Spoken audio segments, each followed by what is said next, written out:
കുറച്ച് ദിവസങ്ങൾക്ക് മുമ്പത്തേക്ക് നാജിൽ ഒരു വീഡിയോ ഇട്ടിട്ടുണ്ടായിരുന്നു. അതിനകത്ത് പറഞ്ഞൊരു കാര്യം എന്ന് പറഞ്ഞാൽ ഇത് കണക്ക് തൻ്റെ ജീവിതം ഇപ്പോൾ ഭയങ്കര കഷ്ടത്തിലൂടെയൊക്കെയാണ് കടന്നു പോയിക്കൊണ്ടേയിരിക്കുന്നത്. തൻ്റെ മോളുണ്ടെങ്കിൽ ഇപ്പോൾ തൻ്റെ കൂടെ ഇല്ല. തൻ്റെ ആദ്യ ഭർത്താവിനൊക്കെ ഉണ്ടെങ്കിൽ ഇത് കണക്കിപ്പോൾ മോളെ വേണമെന്നുള്ള രീതിയിലാണ്. അതിനുണ്ടെങ്കിൽ എൻ്റെ അമ്മയും ബാക്കിയുള്ള ഒരുപാട് പേര് സപ്പോർട്ടൊക്കെ ചെയ്യുന്നുണ്ട്.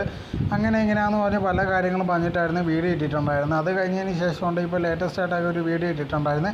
അതിനകത്ത് പറഞ്ഞൊരു കാര്യം എന്ന് പറഞ്ഞാൽ എൻ്റെ ആദ്യ ഭർത്താവും അതുപോലെ തന്നെ കുറേ പേര് ഇത് കണക്കുണ്ടെങ്കിൽ തനിക്കെതിരെ ഒരുപാട് നെഗറ്റീവുള്ള കാര്യങ്ങളൊക്കെ പറഞ്ഞു പെടുത്തുന്നുണ്ട്, അല്ലെങ്കിൽ തന്നെ ഭയങ്കരമായിട്ട് മോശക്കാരിയാക്കാൻ നോക്കുന്നുണ്ട്. അതിൽ മെയിനായിട്ടുള്ള ഒരാളാണ് ഷഫീന ബീവി.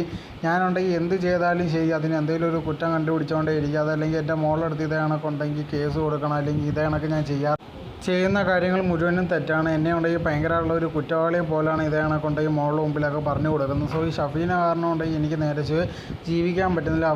അവൾക്കെതിരെ എന്തെങ്കിലും കേസ് എടുക്കണം, അല്ലെങ്കിൽ തനിക്ക് ജീവിക്കാൻ പറ്റത്തില്ല. പിന്നെ ആ വീഡിയോയിലുണ്ടെങ്കിൽ ഇടയ്ക്ക് തനിക്ക് ക്ഷാം വന്നിട്ടുണ്ടെങ്കിൽ ഒരുപാട് ഷഫീന ബീവിയെ ബോഡി ഷേമിങ്ങും കാര്യങ്ങളൊക്കെ ചെയ്യുന്നുണ്ട്. എന്തായിരുന്നാലും ശരി, അവർക്കിപ്പോൾ മെയിനായിട്ടൊരു ശത്രു എന്ന് പറഞ്ഞാൽ ഷഫീന ബീവിയാണ്. ഇവരെക്കുറിച്ചുള്ള ഇല്ലാത്ത കാര്യങ്ങളോ അല്ലെങ്കിൽ ഇവരെക്കുറിച്ച് ഭയങ്കര മോശമായിട്ടുള്ള കാര്യങ്ങൾ ഇതേക്ക് സോഷ്യൽ മീഡിയ പടർത്തി ഭയങ്കരമായിട്ടുണ്ടെങ്കിൽ അവരുടെ പേര് നശിപ്പിക്കുന്നതെന്നാണ് നാജില പറയുന്നത്.